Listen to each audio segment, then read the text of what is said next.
They say that every man's home is his castle, but the men in this video take it to another level. These men took it upon themselves to build a palace, a cathedral, and a castle with no formal training in architecture or construction. But first, if you haven't done so already, make sure to subscribe. Joseph Ferdinand Chevelle was a French postman who spent 33 years of his life building Le Palais Idéal, or the Ideal Palace, using stones he collected while delivering mail. One day on his route, he tripped on a stone that made him fall. It was a sandstone shaped by water, and its beauty inspired him. He was inspired to reignite a childhood dream he had thought had been lost forever, to build his own palace. Started in 1879 and finished in 1912, Chevelle wanted to be buried in his palace, but French authorities told him that would be illegal and would not be allowed.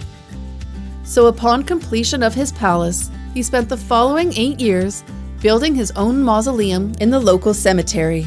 He passed away in August 1924 at age 88, only about a year after its completion. Justo Gallego Martinez is a former monk who has been constructing a cathedral on his own, just outside of Madrid, Spain, since 1961. As a young man, he joined a Trappist monastery, but had to leave when he contracted tuberculosis and his health deteriorated. He had promised that if he recovered from the tuberculosis which had struck him down, he would build a shrine in honor of Our Lady of the Pillar. He got better, and he did just that, on a plot of land that he had inherited from his parents. With no money, no formal training, but rich with faith, the former monk has spent 6 decades collecting garbage and leftover building materials to build the 165 by 80-foot structure with a nearly 200-foot high tower and a total built-up area of over 26,000 square feet. All of this almost entirely single-handedly. The cathedral has no formal plans and is still under construction. Although Gallego Martinez has worked primarily alone, for the past 20 years, he has been assisted by a local. At age 94, he is slowing down, but he hasn't stopped yet. He is still working on the cathedral, but also has a little help. A crowdfund has been set up to collect donations, with hope that Martinez might live to see its completion.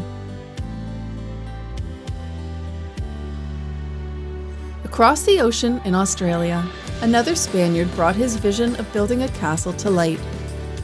In 1929, Jose Paronella purchased the land which would become he and his wife's life's work. The couple's plan was not just to build a castle for themselves, but an entire pleasure garden for visitors, which opened for business in 1935. The earliest structure, the grand staircase, was built to facilitate the carrying of river sand to make the concrete. Apart from the house, which is made of stone, all of the structures were constructed of poured concrete, reinforced with salvaged railway tracks. Jose would pour concrete for 20 straight hours, and between them they planted more than 7,500 plants, trees, and ferns, effectively transforming 5 hectares of scrubland into genuine Australian rainforest. They labored with unswerving determination for 6 years, when the park was officially opened to the public. The theater showed movies every Saturday night, and the hall was a favorite venue for dances and parties. There was also tennis courts, a tea garden, swimming, and the beautiful Mina Falls.